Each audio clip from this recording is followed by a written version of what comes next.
Dear learners, সকলকে আজকের conditional সেন্টেন্সের ক্লাসে স্বাগত জানাই। মূলত ইফ ক্লজ যুক্ত সেন্টেন্সকে কন্ডিশনাল সেন্টেন্স বলে।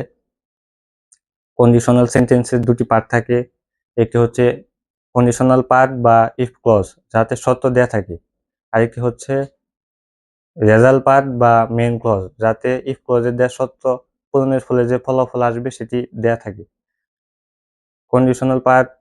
কন্ডিশনাল সেন্টেন্স মূলত কমপ্লেক্স সেন্টেন্স হয়ে থাকে। আমরা জানি কন্ডিশনাল কমপ্লেক্স সেন্টেন্সে দুটি সেন্টেন্স এবং দুটি ফাইনাইট ভার্ব থাকে। কন্ডিশনাল সেন্টেন্স মূলত চার প্রকার: zero conditional, first conditional, second conditional, third conditional. আমরা প্রথমে জিরো কন্ডিশনাল নিয়ে আলোচনা করব। জিরো কন্ডিশনাল হলো জিরো কন্ডিশনালের দুটি ক্লজই, ইফ ক্লজ এবং মেইন ক্লজ, দুটি ক্লজের বিষয় সত্য হয়ে থাকে এবং দুটি ক্লজই প্রেজেন্ট ইনডিফিনিট হয়ে থাকে। যেমন if man drinks poison he dies, মানুষ যদি বিষ পান করে সে মারা যাবে। If it is summer it feels hot, গ্রীষ্ম আসলে গরম লাগে। If you stay too long in the sun your skin burns, তুমি যদি বেশিক্ষণ সূর্যের তাপে থাকো তাহলে তোমার ত্বক পুড়ে যাবে। এরকম আরো অনেক এক্সাম্পল দেওয়া যায়, যেমন if he has time he visits us. Learners, আশা করি সকলে জিরো কন্ডিশনাল বুঝতে পেরেছেন। আমরা এখন ফার্স্ট কন্ডিশনাল নিয়ে আলোচনা করব।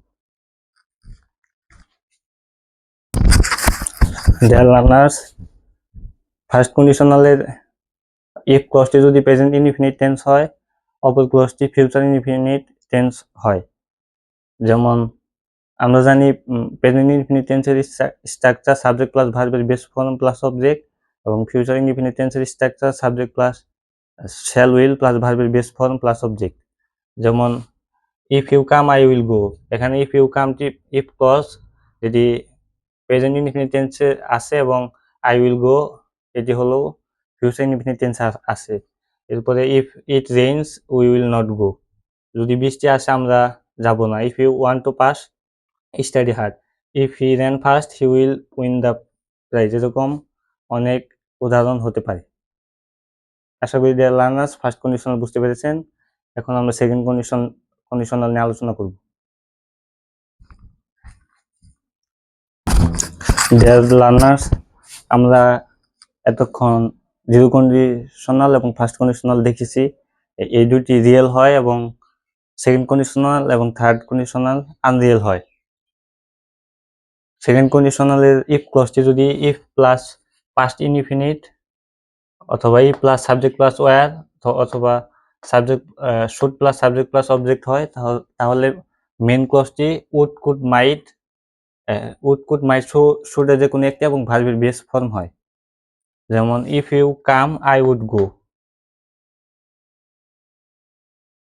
ইফ ইউ কেম হবে ইফ ইউ কেম, যদি তুমি আসতা আমি যেতাম।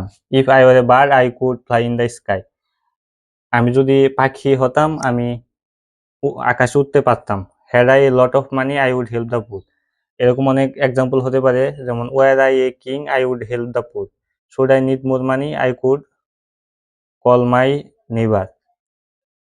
লার্নার্স, সেকেন্ড কন্ডিশনালের আমি যদি একটু সামারি করি, সেকেন্ড কন্ডিশনাল ইফ ক্লজটি যদি পাস্ট ইনডিফিনিট হয়, পাস্ট ইনডিফিনিট মানে সাবজেক্টের পাস্ট ফর্ম হলে অপর ক্লজটি উড কুড মাইট শুড যে কোনো একটি এবং ভার্বের বেস ফর্ম হয়। আশা করি ডিয়ার লার্নার্স আপনার সকলে সেকেন্ড কন্ডিশনাল বুঝতে পেরেছেন।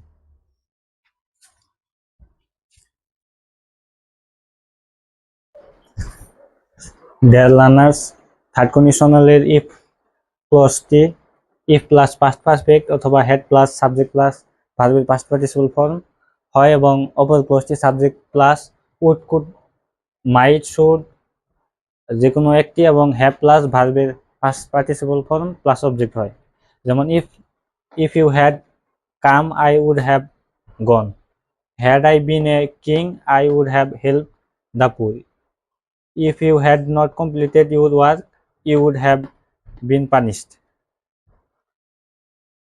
আশা করি সকলে থার্ড কন্ডিশনাল বুঝতে পেরেছেন।